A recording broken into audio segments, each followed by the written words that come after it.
First pitch. Let's go. Golden broom, sweep that show.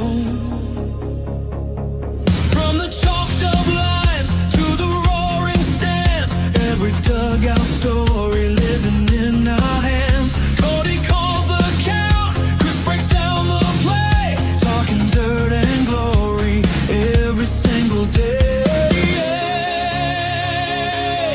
The golden broom, we're sweeping through the season. Every swing, every slide, every reason. On Villains Media, we bring the fire and the laughter.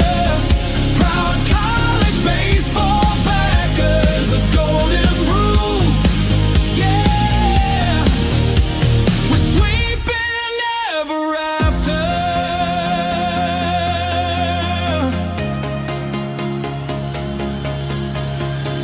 Walk-off nights, Sunday sweeps, bus ride tales that the scoreboard keeps.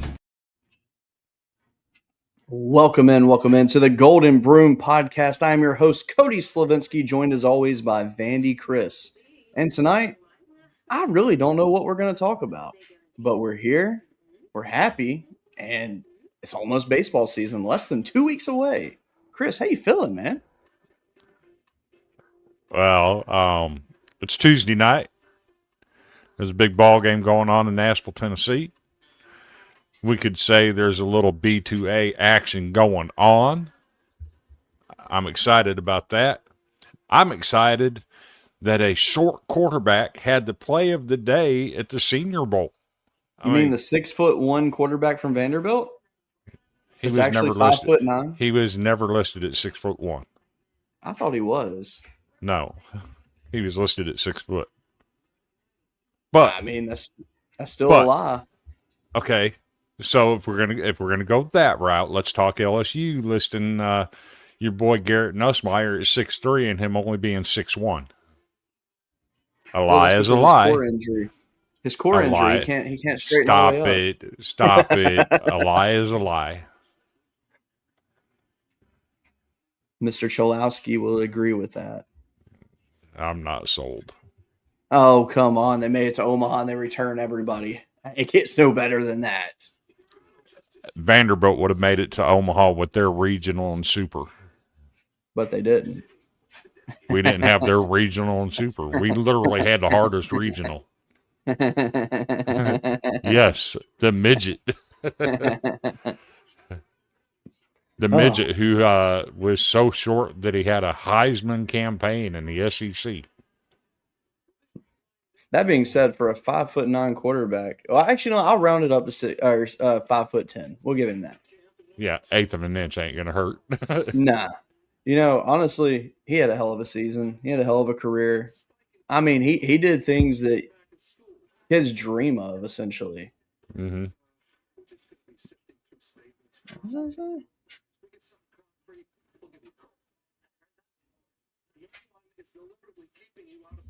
What?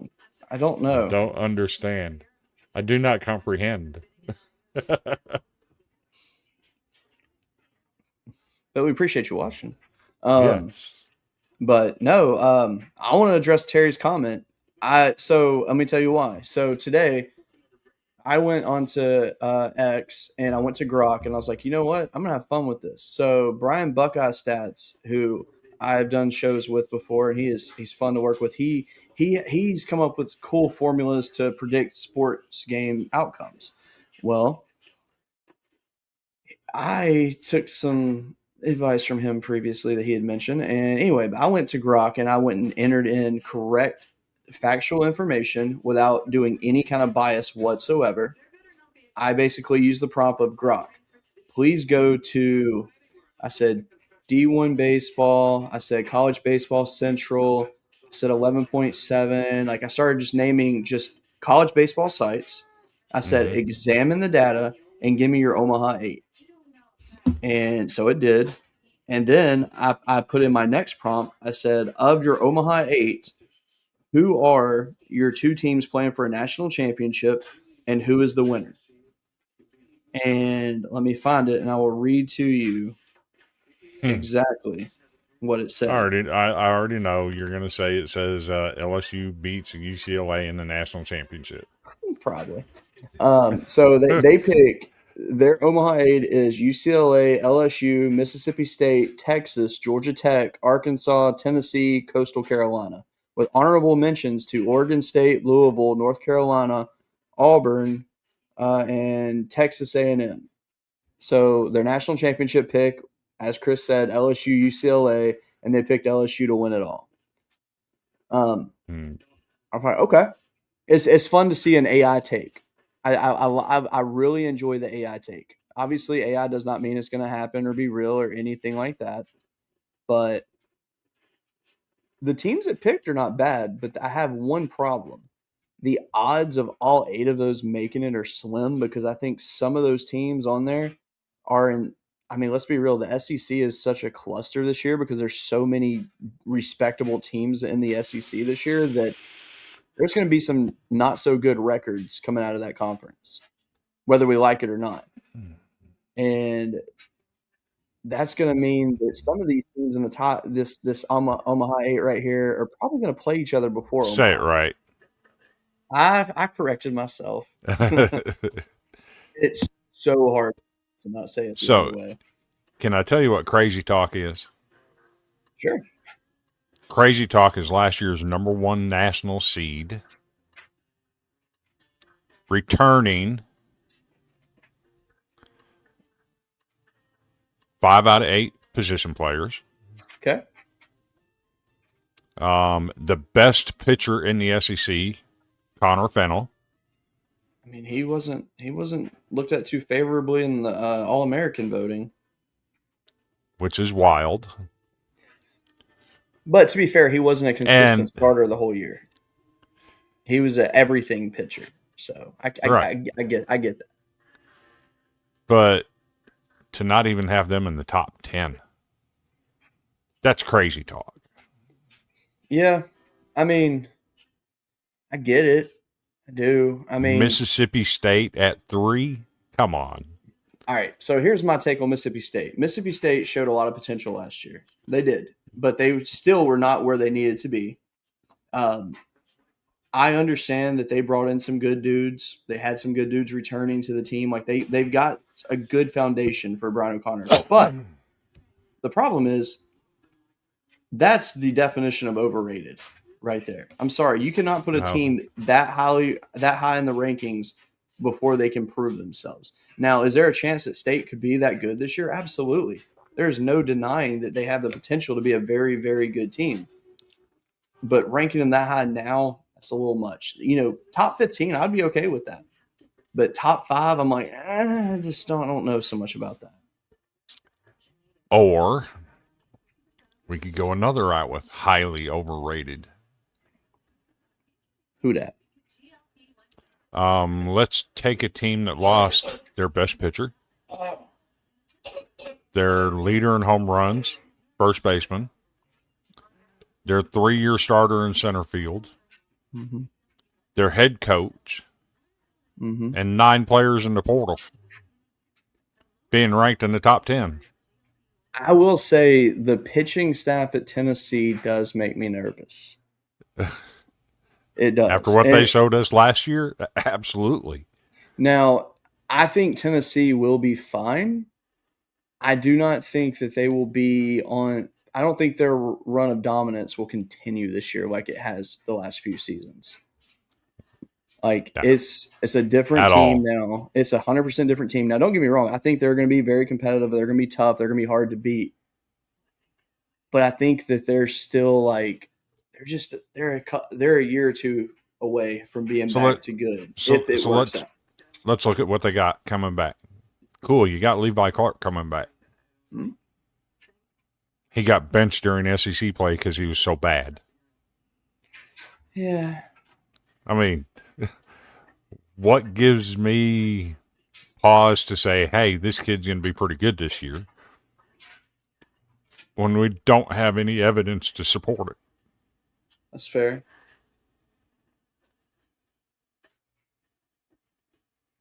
It's very fair. But I mean, that's just how it is with rankings, though. It's like the way that the college baseball landscape is now. You can't make a fair ranking because no team is the same every year. I mean, look at LSU, for example. Like you're all Yeah. right, so they're ranked highly based off of their national championship from last year. But this season, they're returning some very key members. Don't get me wrong, and they brought in a lot of good dudes. We don't know how well that's going to mesh. Mm-hmm. Do I think it's going to be really? They're going to be really good, absolutely.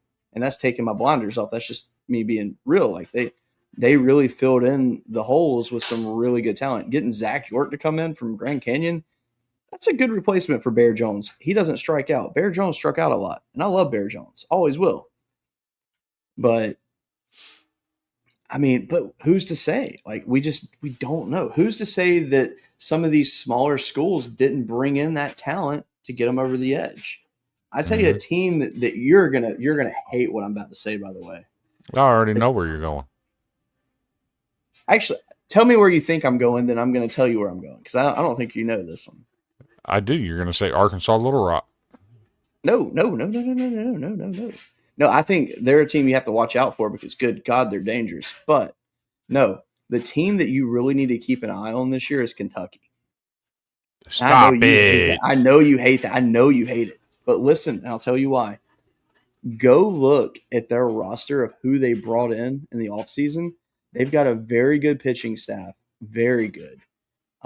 The holes in the position players, they brought in some dudes with a ton of potential. If everything clicks, this actually might be the strongest Kentucky team that we will ever possibly see. National I'll believe, championship, probably not, but I'll believe it when I see it. of course. I actually think that Kentucky finishes in the top half of the SEC this year. And So let's what be happened? real, top So eight's hard to finish this year. what happens first? A team goes 0-30 in the SEC, or Missouri makes it to Omaha. Mm, uh, that's tough because And mind you, we Missouri, came really, really close last year. we might come really, really close this year too. Because I don't know what to expect out of South Carolina or Missouri this year. Because I think they're the bottom two, and I think Maneri's gone after this year, regardless. Oh, I'm gonna say Missouri and Omaha. I think going 0-30 is impossible. I just think it's I don't know. impossible. We got pretty damn close last year.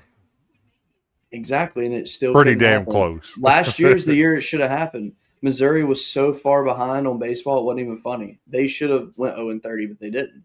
So if that team last year won't go 0-30, I don't see how anybody will ever go. Because I mean, Missouri's finally investing a little bit into their program now. Not probably to the level that it needs to be at, but there's a little bit of money there to get a few decent players coming in. But I don't know what to expect there. But I mean, the bad thing is though is that Missouri team was not terrible. They just happen to be in a very good conference, and they're just not better than everybody in the conference. Hmm. So I don't know. But see, my thing is though, does Texas A&M, do they bounce back? They announced today one of their pitchers is out for the season, Tommy John. So stuff like that happening, I mean, already for the team that it did not need to happen to, I don't know what to make of A&M. I really don't. I know they have so much talent. If they stay healthy this year, they're legit. Now this pitcher that got hurt today, I did not see his name, so I do not remember it right now. So I don't know like where he fit in terms of their long term pitcher, but I don't know. Like I know that last year's A&M team, if they were healthy, they would have been very good. But now that they are, can they put it together and actually make a run? I'm not going to hold my breath that they do, but I feel like they're due. I think a TCU, I think that's a team you got to watch out for. I think they're going to be dangerous this year. Very young team last year. Those guys are now veterans technically. I mean, watch out for those guys. But like this title of the show is, will Cinderella appear in Omaha this year? What happened? Just another backdoor cut for a 45-23 lead. Is it still the first half? No, they just started the second half from first play as a backdoor cut for a layup. That's absurd. I didn't expect them to do this to them. I will say that. I did, because Kentucky's guards are not very good. But like this, though, I don't know. But no, the title of the show tonight is, will Cinderella make an appearance in Omaha? And I'm sorry, but I no longer consider Coastal Carolina a Cinderella No. at all. And if anything, they're one of the powerhouses in baseball right now. We know they got a good coach. They got good dudes coming back. Got Cameron Flukie coming back, who's one of the best, if not the best pitchers in the country returning this year. But no, teams that you have to watch out for. So on our graphic, you saw Southern Miss and you saw Arkansas Little Rock. Arkansas Little Rock is not ranked in the preseason top 25 in any poll, but they became America's team last year in the Baton Rouge Regional. That team was just absolutely insane. And I mean, they were the definition of balls to the wall the entire time they were there. They were having fun. And their star that stood out was Angel Cano, who he hit 267 on the year. He was injured a lot during the season. He only played in like 45 games all year, but came into the regional and hit 4 home runs. He had 10 hits in the regional. I mean, it was just insane. He was named the most valuable player of the regional, and the team didn't even win the regional. So that should tell you something. Teams like that, you've got to watch out for now, especially after they got on the map like they did. I mean, I'm sorry, but if I'm a kid that's like coming out of JUCO or another like smaller school and I'm hitting the portal, even a bigger school, and I see, see what they're doing, I'm like, I kind of want to play for that. And so I think that with the additions that they had to that team, I know they lost some veterans, but Cano's coming back, and if he stays healthy, he's dangerous. He might be one of the best hitters in the country. You got to watch out for him. Southern Miss has – not only do they have a good offensive lineup, their pitching staff, as per usual, is just elite. And they might be the team to watch this year. I think this might be the year where they really have it together. Them and Coastal playing each other is going to be electric. I cannot wait to see that. That being said, I should let this disclaimer out there. No team goes 56-0. I do not care how good you are. We will probably see a team get close to 50 wins. UCLA has every opportunity to do that this year. Playing in the Big Ten, having a not so great out of conference. I mean, why not? So it's funny that you mentioned Southern Miss, right? Yeah. I found a new follow on Twitter today. Please tell me it's just baseball. Please tell me it's just baseball. And here you go. Yes. Do you notice who's in here? Oh, I notice who's there, and I notice who's not there. So I want someone to explain to me how they would leave out Vanderbilt from the top 25. They've got to at least be top 25. How do you put Alabama and Kentucky both ahead of them? So, I mean, let's be real. Alabama is going to be a respectable team this year. They lost some good pitching, though. That's their biggest issue. I mean, you got Justin LeBron coming back for his draft year. I mean, this is going to be they will be a competitive team. They will probably start out 19-1 or some crazy number like that, because that's just how they do every year. And then it hits the fan, and then they come back to reality. Mm-hmm. Looking at this, though, I mean, overall, these are not terrible rankings. But some of these teams, I'm like, why? Why are they there? Like Virginia, they lost everything. Can you really just instantly say that they're going to be good? You can't predict Virginia to be good this year. Hey, Sarah, how you doing? Our favorite Ole Miss rep. Absolutely. But I just don't understand like some of these rankings. All right, so okay, first of all, Arkansas at 10. Are you kidding me? With everything that they're returning this year? No, not a chance. In my opinion, they have the best player in America. Exactly. Um, Auburn at 12, I feel like is low. I feel like Auburn's a top 10 team. They're good. They were young last year and they returned everybody. Everybody. Tennessee at 11 though. Come on now. Some of these teams, I'm not. like, where are they getting their numbers from to put them there? I just don't like Louisville top 15, absolutely. North Carolina top 15, maybe. Oregon State's got really good pitching. I'm all for that. Dax Whitney is going to have a absolutely just one of the best years you can imagine, probably, unless he has a Mhm. sophomore slump, which I really hope does not happen because that kid's got so much potential. Obviously, I'm high on TCU. Georgia Tech also is just loaded this year. Texas, maybe. I know they I returned a think lot of dudes, but I'm just I kind of think like Florida State's high, North Carolina State's high, Alabama's high, Kentucky's high, North Carolina Virginia's State could be high, ranked in the 50s, and you would say NC State was ranked too high, though. Mississippi State is way high. I just don't get that. I don't. Not yet. Like I think they're going to be good, but just it's going to take some time. It just doesn't make Ugh. sense to me. Yeah, I've seen better rankings. That's for sure. I mean, like D1's rankings and all that, not too bad. Like I'm all for that. But oh, That's I fine. gotta get. I gotta no. I gotta do it the right way. You know. You know how I am. There it is. I'm a uniformity kind of guy. I can't help it. Because if this background bothered me, I would simply just go to this, and we would be all on the screen. But right Mhm. now, keep us right there. Um, but no, I mean, I don't know. Some of these rankings that are coming out, people are putting there. I just don't see where you're getting your research from to make that judgment. Now, I will say though, the guys at College Baseball Central, they put together some good rankings, and they did a thing this year where they combined with a bunch of different media entities to put together one super ranking, and it's not bad actually. Let me see if I can find it. I can load it.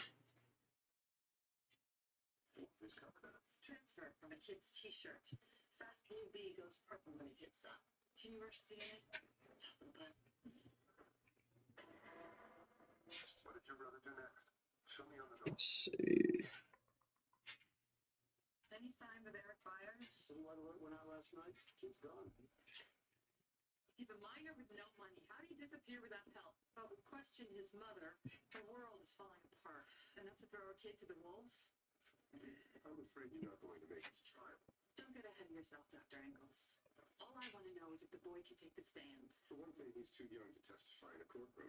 All right.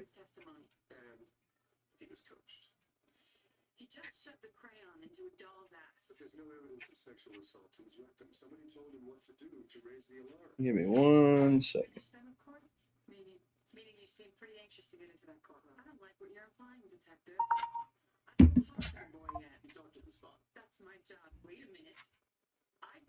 There's that. Go here. One day I'm going to figure out a way to make stuff just instantly appear on the screen. What'd you lose? Oh, you got to be kidding me. It's not what I lost. It's more of well, I'm having to delete stuff now because it says I got 100 items uploaded. Which, I mean, I'm not surprised. All right, here we go. So here's the Diamond Report. And this is their top 25 based off of like a lot of people voting. And if I'm not mistaken, let me see who's all in these rankings.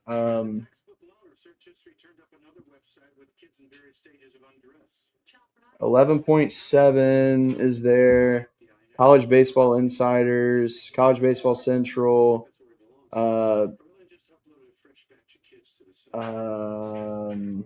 ACC Central. Yeah. So just a few different brands going in there. And I don't hate these rankings, actually. They have a bias towards some Big 12 teams. I get it. Like Kansas at 19. But I don't hate that because Kansas Are actually you returns sure a lot of that's people. Kansas or Or is that Kentucky? Kentucky? That could be Kentucky, actually, now that I think about it, because of the color, yeah. Let's see. But no, I mean, overall, UCLA 1, LSU 2, Texas 3, Georgia Tech 4, Arkansas 5. I don't hate that. North Carolina 6, Coastal at 7, Oregon State 8, TCU 9, Auburn 10. Not my favorite, but I don't hate it. Louisville, Georgia, Florida State, Mississippi State, Florida. Sure. Mississippi State at 14. I like that.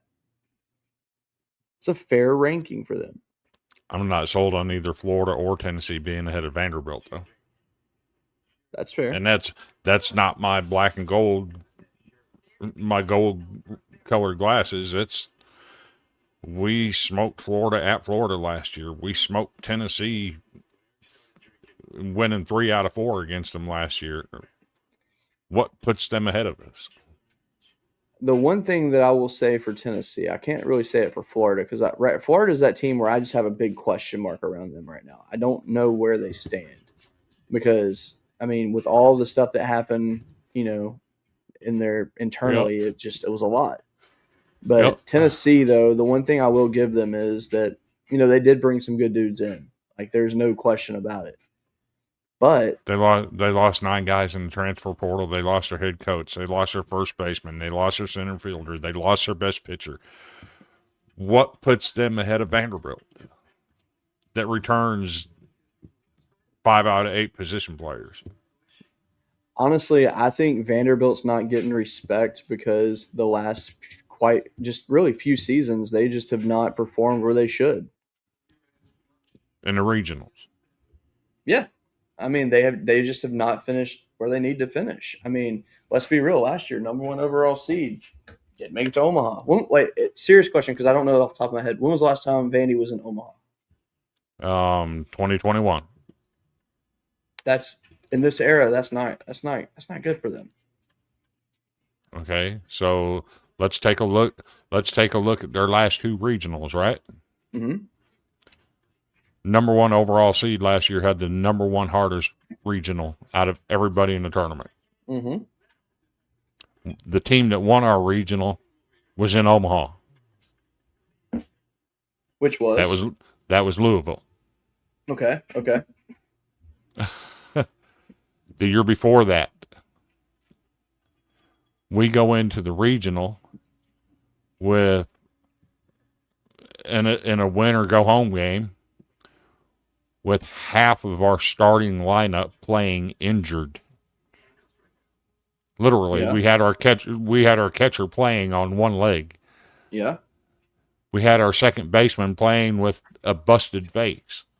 Yeah. I mean, crap happened. Yes. It was But- the worst time for regional. You're right. But the thing is, though, I mean, since NIL has taken effect, Vanderbilt has not performed in baseball. They have not been where they need to be. We just had the number 1 overall seed last year. We're performing pretty darn good. But you did nothing with it, though. That's the We problem. ran into another team that went to Omaha. Exactly. Okay. There's no shame in that. It's no shame, but I mean, you were the number 1 overall seed for a reason. Because we were pretty damn good. Exactly. And when it mattered the most, you weren't. I don't see it that way. We ran into a team that was equally good, and they got us. Now, I've asked you this question for 3 years straight now. If Vanderbilt falls short this year, what does Corbin do? Corbin's not going anywhere. He's closer to retiring now than he was this time a year ago. No. He has to be, technically. I mean, he's still young. I mean, it's not like he's old yet. Last year rejuvenated him. I hope so. I genuinely hope so. because Mm-hmm. I have respect for the man. I really do. He's one of the greatest coaches in the history of the game. I'll argue that till I'm blue in the face.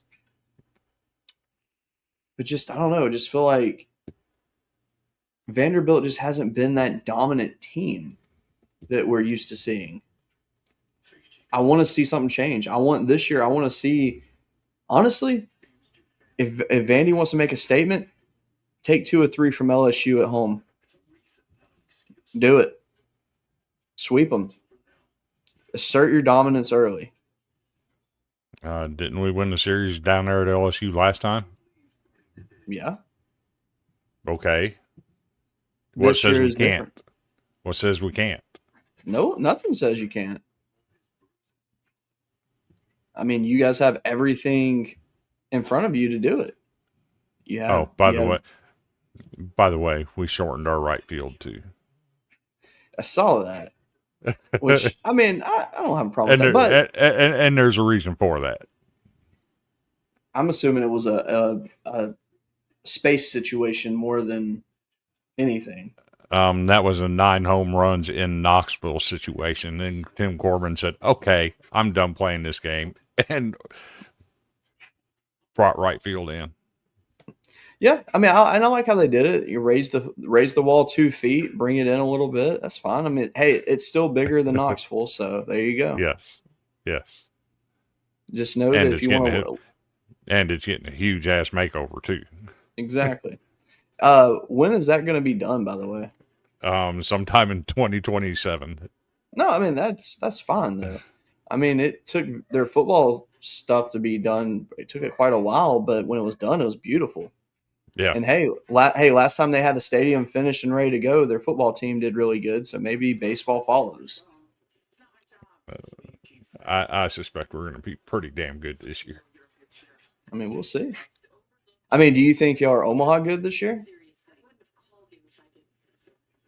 I would put us at number 10 right now. Okay. I mean, that's not bad though. I mean, it's really not. It's a lot of teams, so I don't know. It'd be interesting. God, I felt good to talk some baseball. I mean, let's talk a little bit of hoops for a minute. The ladies took their first loss the other night, unfortunately. I mean, a couple ways you can look at it. I mean, when you jump out turning the ball over 5 times in the first 3 minutes and you're down 15-3 out of the gate. It's almost impossible to come back against that team. Then you played with them for the rest of the game. Yeah, they beat us by 28. But it didn't blow up to a 30-point game till late in the fourth quarter. Yeah. But South Carolina. We still have to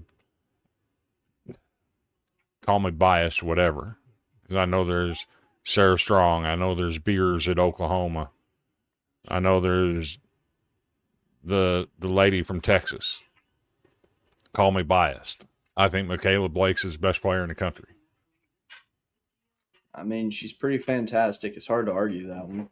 And then I don't know of another freshman that's made the impact that Aubrey Galvan has made. Yeah. I think that'll give us back-to-back National Freshman of the Year. We're pretty darn good. Yeah. Oh, absolutely. And I mean, another thing too is when you're undefeated, I mean, one, it's almost impossible to go undefeated a whole season. Oh, yeah. Virtually. So, I mean, only one team can possibly do it. Technically.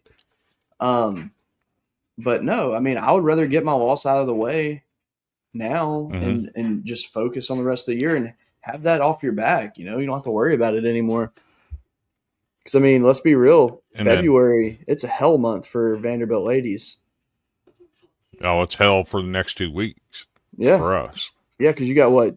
Is it Georgia or Ole Miss next? Ole Miss is next. That game has actually been moved to Birmingham. Really? Oh, there's so much damage on the Ole Miss campus. It's not. It's a saw disaster. What day is that game? Tomorrow night. Really? Mm-hmm. Huh. I'm not doing anything tomorrow night. And then I think we got Oklahoma and Kentucky and Texas coming up. I mean, it's pretty, everybody. Yeah. This is where you find out where you stand. But what I take pride in is, this is a program that went to 16 straight Sweet 16s. Yeah. There's not a lot of teams in the country that have done that. And to see what Shay Ralph has done with the program from what she inherited, I don't know that there's a coach that's done a better job than what she has. Fair. Remember, she took over after the 2021 season. That was canceled. They played 4 games and canceled the rest of the season. They had 4 players on the roster when she took over. Yeah. And now you're talking about a top 10 team with a 20-1 record. That's doing work.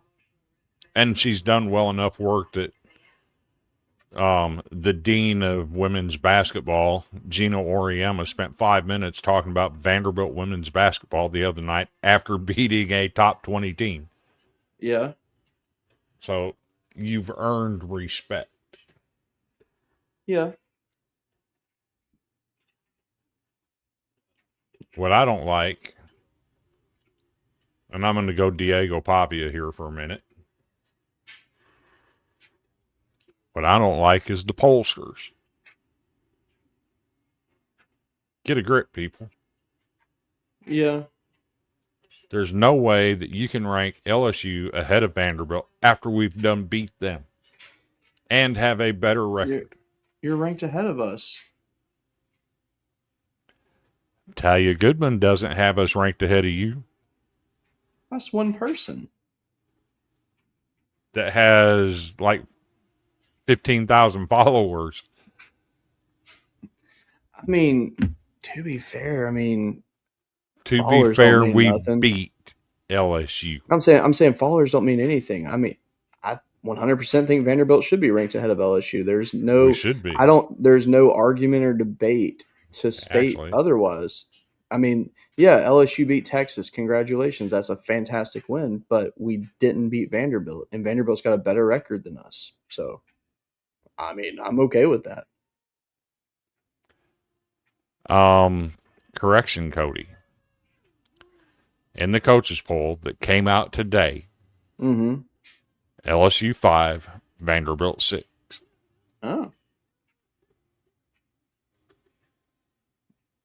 Interesting. I wasn't looking at the coaches poll. I was looking at just the regular rankings.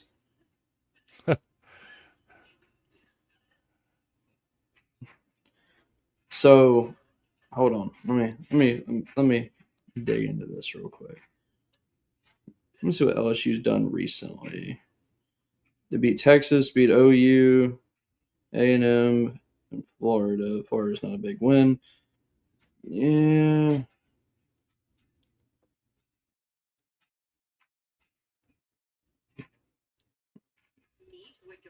I guess I can see why they would put LSU there currently, but in a realistic way, no. Yeah. We got a better record and we beat them. Simple. Yeah. That South Carolina game was bad. Let's be real, that was. But losing to South Carolina is not indicative of who's better between LSU and Vandy. That's fair. That just means we're not as good as LSU yet, or South Carolina I agree. yet. No, I agree. I agree with the first statement. I'm just kidding. I'm kidding. So South Carolina beat Texas by 3, Yikes. and then LSU beat Texas by 5. So that just keeps LSU relevant. But no, I mean I'm all for LSU being behind Vanderbilt. I think that's how it should be.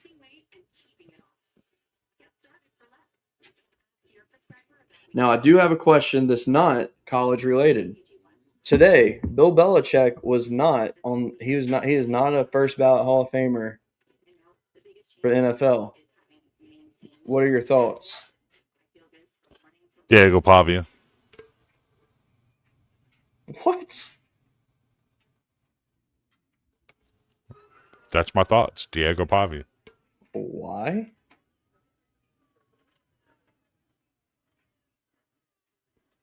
He said all I need to say. What did he say? F the voters. That's fair. I was genuinely shocked that he didn't get in. I mean, I know he's had some controversy surrounding him and all that, and his life is just weird, but dude won quite a bit of Super Bowls. I mean, it's kind of hard to turn that away. What are you doing, Kentucky? What are you doing? Losing by 26. The dude literally just stood there at half court. No kidding. Stood at half court. Dribbling the ball. From the 17-second mark on the shot clock until there was 4 seconds left on the shot clock. Never passed, never moved, just stood there dribbling. Down by 26. That's weird.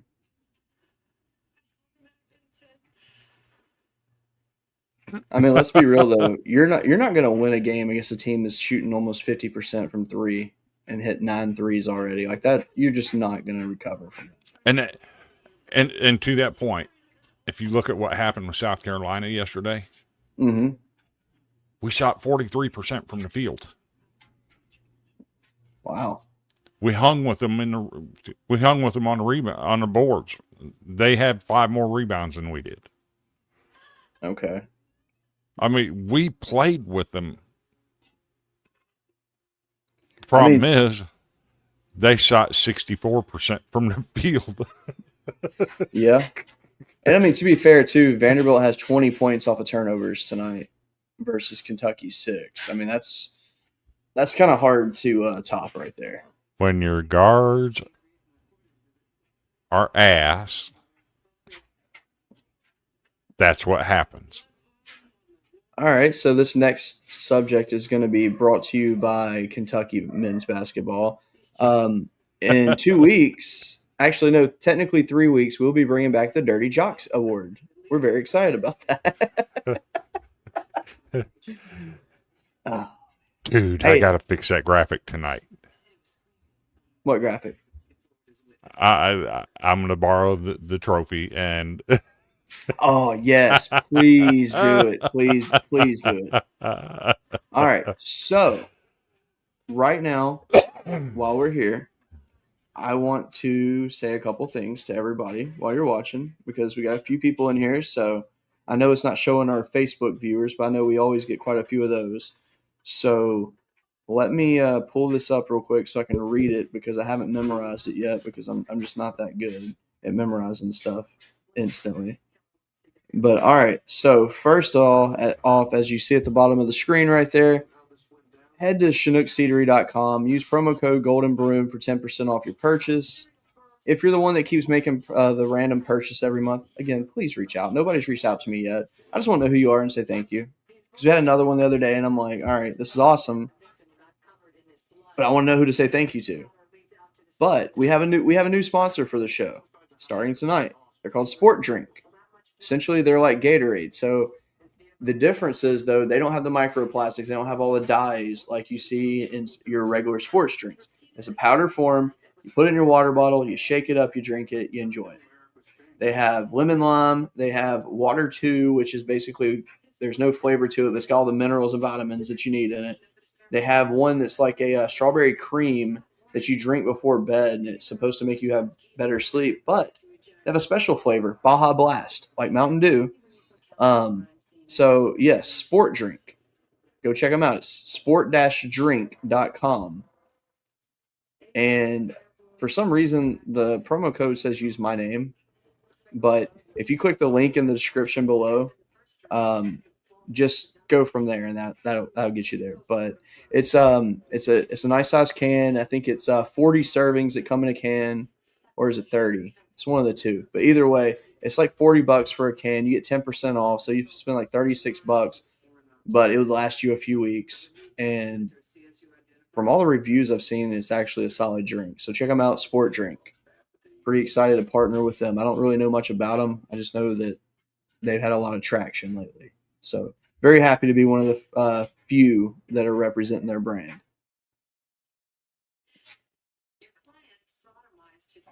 There you go. Did you see Michael's message in Second to None?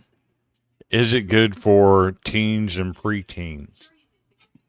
I don't see why not. I mean, it's just Gatorade without all the dyes and no plastics. So, I mean, yeah, it would be fine. But we will have to discuss off the air some stuff that I have discovered about the company. It's nothing bad. But, yes. But, anywho, back to our regularly scheduled programming. All right. So, one thing that's been happening, Chris, and I know you've been vocal about it. You don't like it. Let's talk about Alabama center.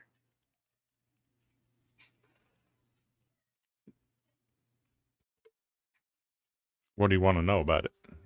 I want to know your thoughts on the situation. I know that you're not a fan of guys that have been in the G League coming back to college and playing. I know you've made the point of, well, if that can happen, what about the other guys that have eligibility they left on the table that have already went to the next level? So, bring back those guys. Like, I understand your point on that. But number one, I'm going to call it what it is. You have a corrupt judge in Alabama issuing a ruling that he should have never been a part of. I mean, I think a lot of times there's. Ask me what I mean about that. Go ahead. Ask me. Go ahead, Chris. What do you mean about that? This judge is an Alabama donor, current Alabama donor, that donates between $100,000 and $249,000 annually. That's it? To the University of Alabama.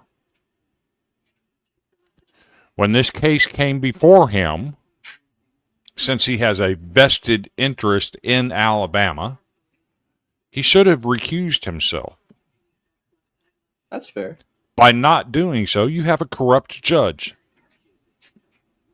How do you think he's going to rule in a case that's going to benefit the school that he donates to? It's fair. But you have to look at the other side. There's no but to it. That's a corrupt judge. Until that's a corrupt NCAA, judge. He should have recused himself. I mean, yeah, that's fine. But until the NCAA makes it officially the rule that they can't come back, that's been the rule for decades.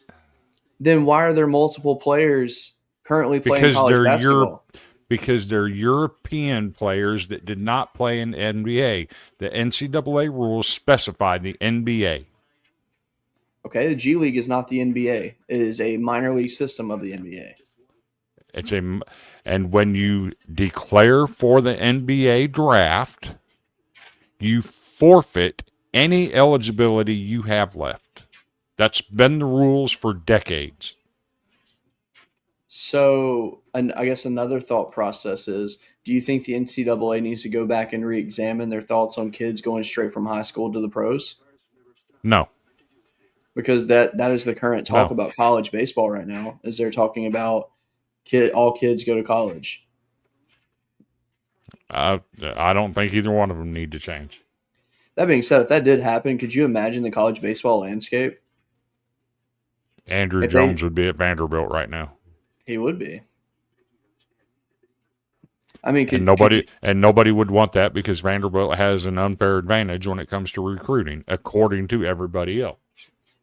Well, I mean, the crazy thing to think of though is that okay, so let's say every kid comes to college instead of signing pro.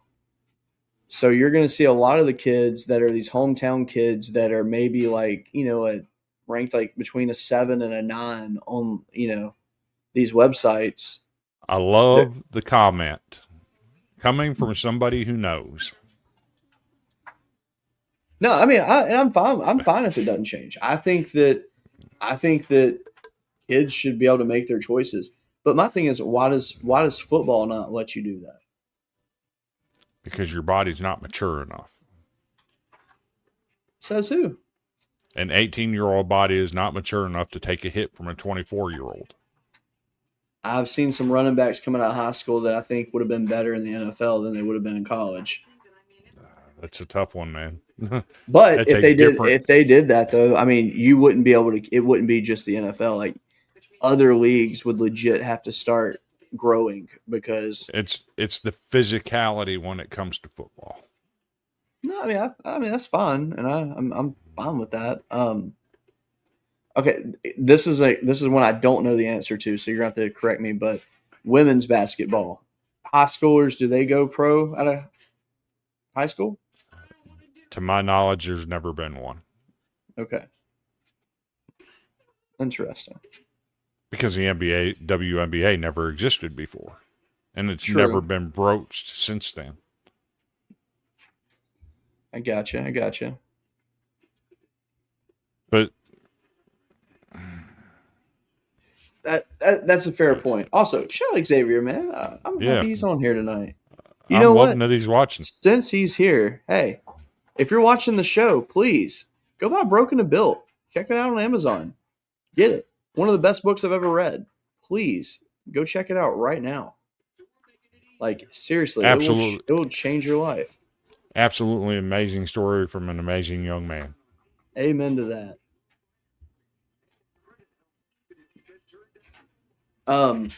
So let's go ahead and before we close the show out, let's go ahead and get to it. Okay, that makes sense. They should change the rule back for the NBA pro out of high school.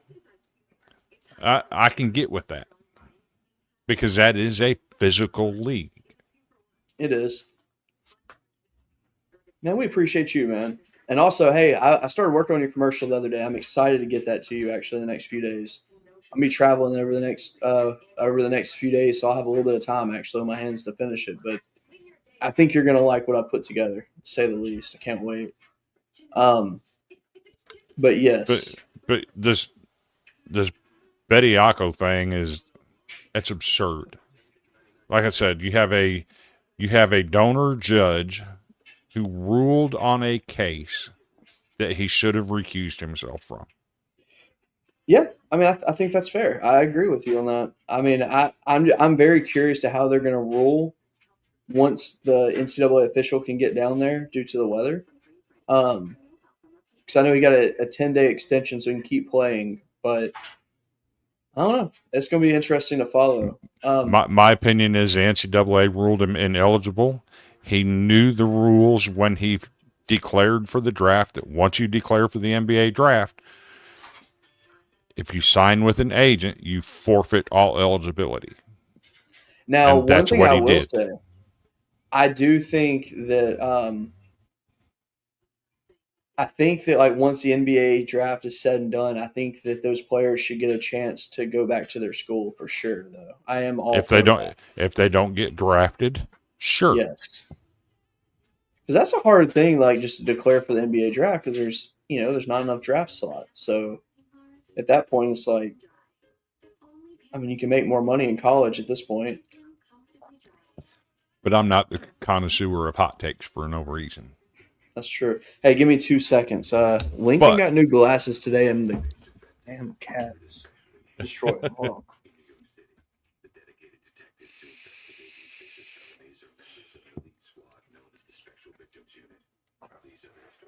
Jesus. Yeah, when I see a almost $400 pair of glasses just slide across my floor, I'm gonna have to jump up at that. Right. So, but to the point of Bediako, if they're going to allow it in basketball, that people that have turned pro or declared for the draft, whatever, are able to come back to finish out their eligibility,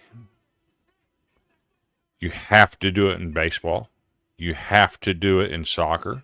You have to do it in lacrosse. You have to do it in hockey. You have to do it for every sport. Yeah. Now, since we're doing this, I'm going to call on a bunch of people. X-Man, Xavier, come on down. Dansby, come on down. Kumar, Jack, come on down.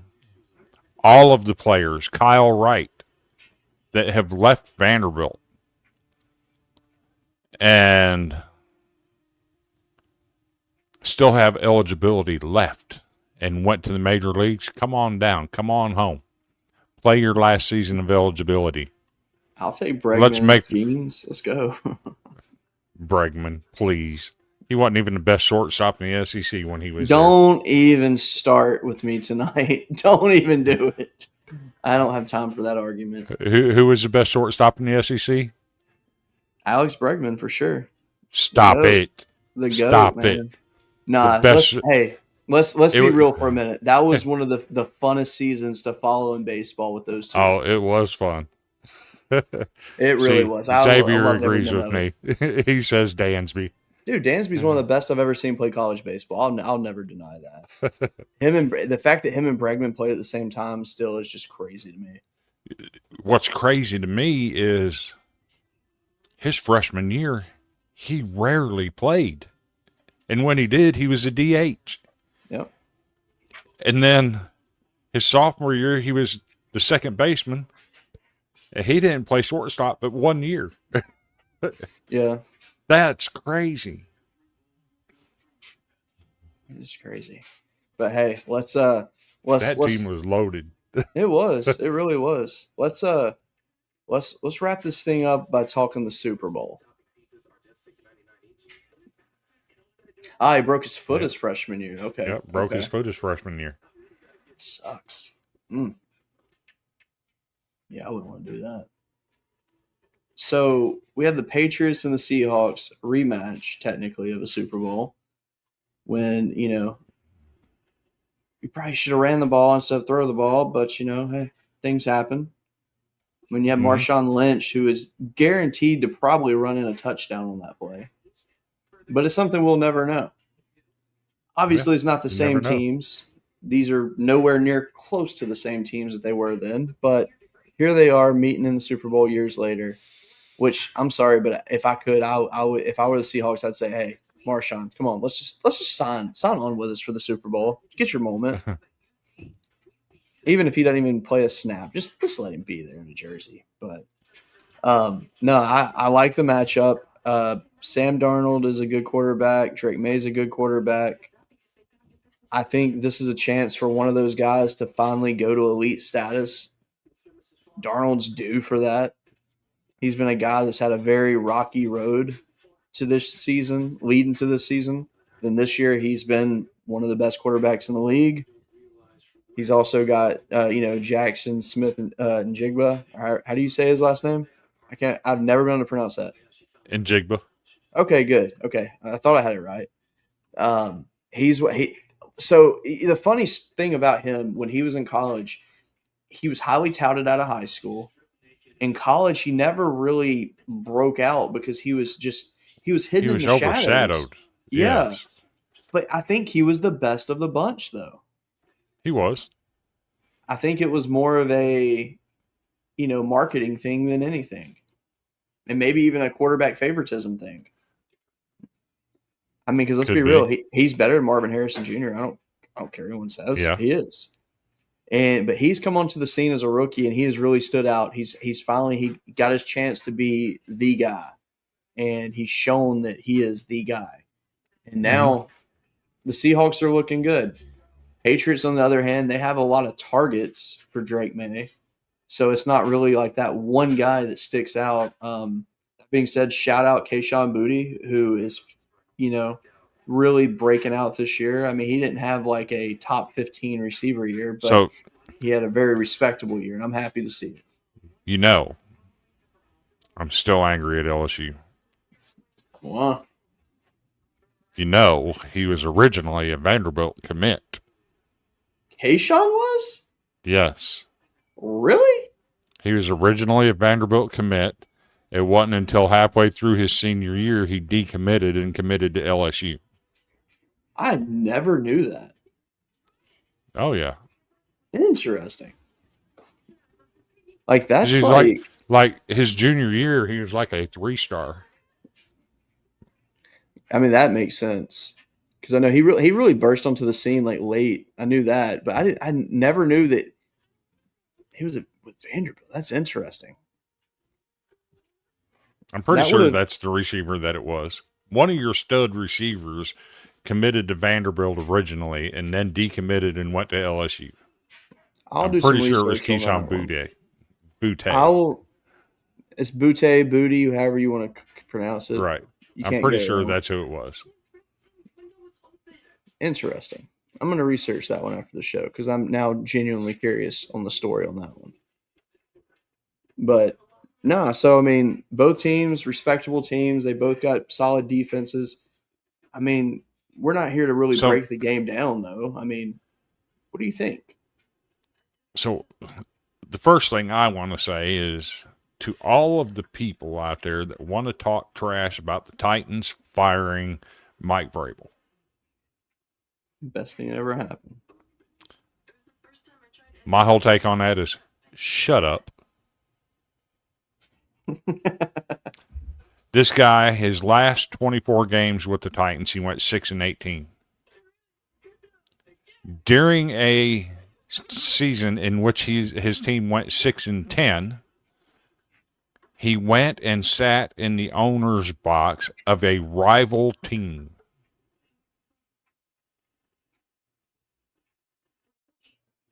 Now, in everyday walk of life, Cody, if your job is being done haphazardly and you go visit your employer's number one competitor, what's your boss going to do? Offer me more money because he knows I'll go to the competitor. He's not going to offer you more money. He's going to fire you for not doing your job. Well, it depends on the industry you work in because that's... And that's exactly what happened with Mike Vrabel. He got fired because he went and sat with the owner of a rival team while his team that he was hired to coach and win games for was going 6-10. Do you think he will join said rival team in the offseason? He couldn't without the rival team giving up draft picks. So what did they do? They hired a scapegoat to sit for 1 year to keep the seat warm for him to move in the next year. That makes sense. And that's exactly what they did. Gotcha. But he deserved to be fired from the Titans. It's fair. It is. All right, so what's your Super Bowl pick then? I don't trust Sam Darnold, and I have 7 years of data to support me in that. I mean, that's a very fair take. Think about this. 2023. Who went to the Super Bowl for that season? I don't remember. The San Francisco 49ers and the Kansas City Chiefs. Okay. Who is the quarterback for the 49ers? Was it Purdy? It was Brock Purdy, who was nursing an injury. Okay. Sam Darnold could not start over a quarterback that was nursing an injury. I'm still amazed that Purdy is where he's at in the NFL right now. It's absolutely amazing. So what does that say about Sam Darnold? He wasn't ready. Sam Darnold was on the same team as Baker Mayfield Hey, Baker's good though. and could not start over Baker Mayfield. I mean, but Baker's solid. I mean, like that's not a thing to hold your But head is above. he? But is he? Yeah. Yeah. How many playoff wins does he have? How many good teams has he played for? He's been to the playoffs 4 straight years with the Buccaneers until this year. Exactly. He was with the Buccaneers. That won their division for 4 straight years. Mm-hmm. You're a division winner. You're a pretty damn good football team. He's a pretty damn good quarterback. He just couldn't get it done when it mattered the most. So what you're saying is he's not that great of a quarterback. I'm saying he's pretty damn good. And Sam Darnold couldn't play over him. I don't trust Sam Darnold. Well, I guess we shall see. I mean, who's to say Drake May's better? It's a good point. Drake May got outplayed by Jarrett Stidham. Shout out Jarrett Stidham, by the way. Seriously, fantastic performance. Dude hadn't thrown a pass in 2 seasons, and here he is on the biggest stage he could possibly be in at this point, and boom. He almost showed out, really. I mean, he actually played quite well. Yeah. Poor Bo Nix, though. Let's be real. Dude, if Bo Nix was healthy, they win that game. This is a fair question. Xavier's asking, do I trust Drake May more than Sam? Given what both quarterbacks have done, I have less reason not to trust Drake May. If that makes any sense. There's still room not to trust him at that level. But to this date, he's done less to not trust him. You know what? Now that I think about it, give me Darnold. Give me the Seahawks. Close game. I got to be different. I'm kind of feeling it now. I mean, I think it's going to be a pretty good game regardless, though. No matter who wins this, I'm looking forward to it. And I don't know if Seattle's played a defense as good as New England's. That's true. So it's going to be fun to pay attention to that. I mean, it's going to be a very, very competitive game, I think. I can't wait. So Chris, speaking of the NFL, what do you make of the Cleveland Browns coaching situation? I don't even know what it is. Have you not heard what they're doing in their coaching search? Mm-mm. Oh, my dear Lord. I know I've seen a lot of people withdraw from it. They're making people do essays. Yeah. They're making them write essays of what their philosophies are in coaching, and they're giving them tests and all kinds of things. It's crazy. It's weird. No wonder McDaniel pulled out of that. He probably wouldn't know how to write a sentence. I'm kidding. But and Mr. Turner agrees with me. It's a joke. Typical Browns. I mean, with it being the Browns, it doesn't surprise me. I want the Cleveland Browns to be good, though. I really do. I don't. I really do. They're just. Do you know who their owner is? No. I have no idea. Their owner is a UT donor. I don't want them to be good. Honestly, I want to see the Bears. I want to see the Browns. I want to see teams like that just be good again. Not the Browns. Until the owner Haslam sells the Browns, no. My hate goes deep, son. I mean, that's fair. Like seeing the 49ers be good again, like I like seeing that. Seeing the Broncos have a splash of faith, like I like it. Like I like seeing these kind of just like teams that used to be good again. So And the 49ers break my heart being good because it yeah, reminds me of the 90s when the Saints were good and couldn't get past the 49ers. yeah.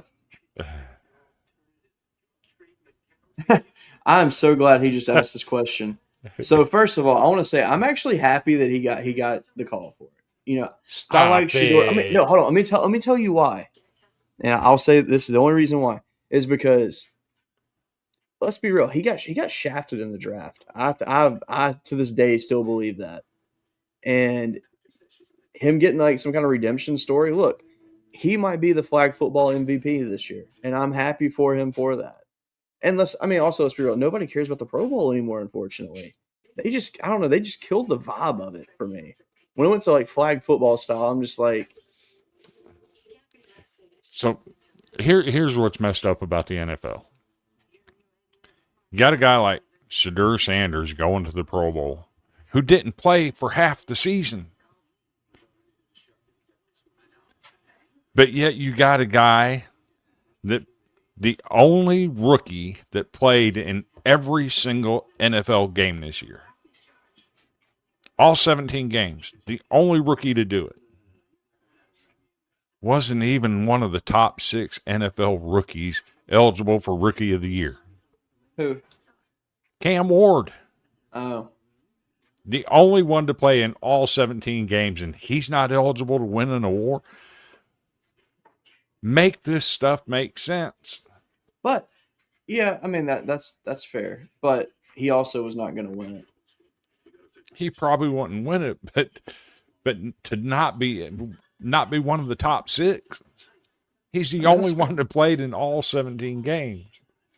Now, I also wonder though, like, how many quarterbacks turned down a Pro Bowl invite before they asked you to? I mean,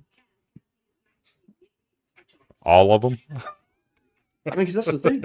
I mean, players just don't even care to make it anymore, and that's a shame because the Pro Bowl used to be. I mean, it was pretty special back in the It day. used to be.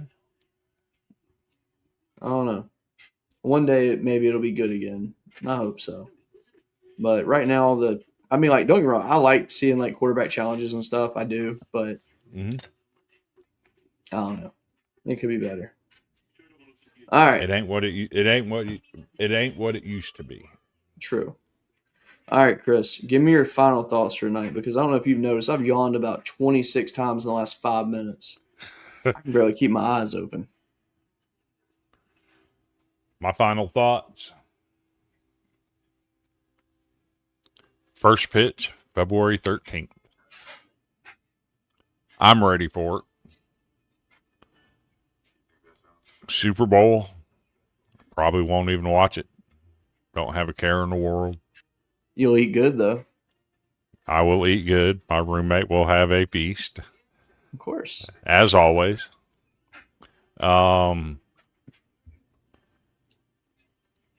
Basketball.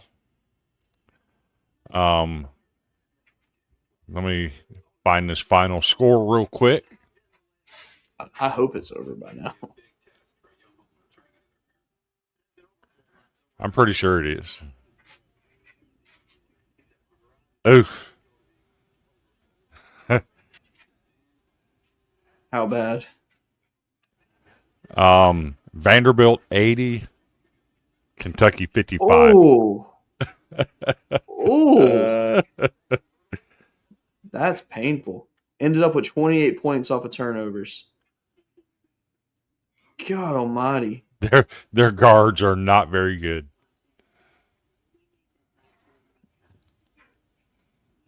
Their guards are not good. I mean, a lot of stats were pretty close. I mean, defensive rebounds is where Vandy got them. So But, like- here's the problem with Kentucky. Their guards are not very good, and they're weak in the post. If you lean on them, they're not very good. Yeah. When you got a guy like Devin McLaughlin, yeah, he's only 6'9", but he's got a body built like a truck, and when he puts it on you, it's a force. Yeah. And Kentucky's post players aren't physical like that. That's fair. So I didn't expect this kind of a blowout, though.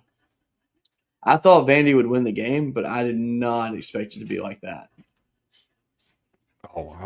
you've seen me in chat, so Oh. I've been telling them Kentucky guys it's not going to be pretty. You were beyond ready for this. I can't even imagine what you're going to say in the chat after the show ends. Oh, you know it's coming. Oh, absolutely. All right. Well, my final thoughts for the evening simply are this. Like Chris said, 13 more days. I'm ready for the first pitch. I'm ready to hear the crack of the bat. I'm ready for it. So, with that being said, thank you for watching tonight. Hope you have a blessed night, blessed week. Enjoy the Super Bowl, and we'll see you next week. We will see you next Wednesday, though, instead of Tuesday, because I'm going to be traveling. So, I would rather be rested up and ready to go. So, all right. With that being said, have a good night.